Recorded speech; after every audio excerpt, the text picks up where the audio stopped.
While I didn't drive up to Parma this weekend for Goulardi Fest, hearing about the event did once more remind me of just how much I enjoy what Tampa's old horror movie host, Dr. Paul Bearer, used to describe as this week's horrible old movie. Bearer's connection to Goulardi was strictly in the sort of movies they ran. Their acts and costumes were completely different. Just in the last week or so, I've watched Purple Death from Outer Space, a feature cut together from a Buster Crabbe Flash Gordon serial, Bucket of Blood, Horror Hotel, The Terror, and Prisoners of the Lost Universe, among others. The last two were in color.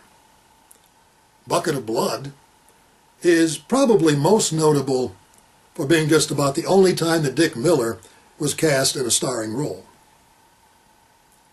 These days there are two good sources for bad movies. One is Walmart's $5 DVD bin, which provided the collection that included a couple of the above films. The other is the Sci-Fi Channel. Sci-fi original movies are usually good for a laugh, if nothing else. There was always a market for Roger Corman's films, the drive-ins and double feature houses. The modern equivalent of his work shows up on Sci-Fi. The effects would have been considered spectacular in 1960. Compared to a big-budget film, though, the sci-fi effects are decent, but kind of hokey. And the plots don't really need description. Homer Simpson writes a movie might be a good way to look at them. Perhaps the most obvious difference between what Corman did in the 60s and what sci-fi does today is that most of Corman's actors had English as their native language, the most obvious exception being Peter Lorre, and the films were mostly shot in California. Sci-fi movie actors are often European, frequently have their dialogue dubbed, and a lot of the movies seem to be shot somewhere around Belgrade. As for the movies in the list in the second paragraph, Purple Death from Outer Space had everything you'd expect in a Flash Gordon serial, but cut together into a feature-length film.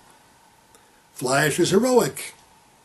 Dale is about as hot as he could get away with at the time. And Ming is merciless. Bucket of Blood is odd, full of beatniks, and even manages to include a little tasteful, as in you really can't see anything interesting, nudity. Some of the fun in these old films comes from spotting early appearances by actors who would later become fairly popular. Bert Convy is one of the murder victims, and Ed Nelson is an undercover cop. Then there was Myrtle Vale as the landlady. She would also play Seymour Krelborn's hypochondriac mother in Little Shop of Horrors, a part that was cut from the show when it was turned into a musical. The current DVD offerings for the original Little Shop generally have Jack Nicholson listed as the star and featured on the cover, though his Wilbur character, the masochistic dental patient, is actually on screen for only a couple minutes. Nicholson actually was the star, along with Boris Karloff, in The Terror. I've seen that movie several times, and I still haven't figured out just what it's supposed to be about. Plenty of atmosphere, though. And another Little Shop connection. In addition to Nicholson, the cast also includes Jonathan Hayes, the original Seymour, just about unrecognizable behind a heavy beard and strange accent. Horror Hotel, called The City of the Dead in the UK, is one of those odd films where the apparent heroine is killed early in the movie, and the whole thing turns out to be about someone else.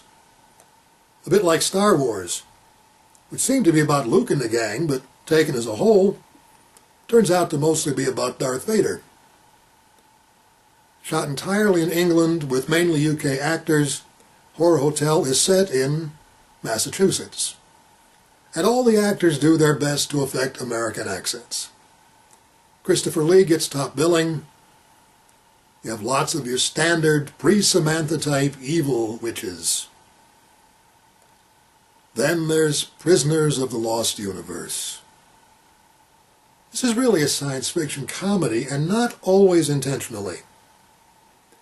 Initially set in California, where apparently everyone drives on the left side of the road, the action quickly shifts to a parallel universe, where Captain Apollo, that's the real one, Richard Hatch, has to save Kay Lenz from John Saxon's evil warlord.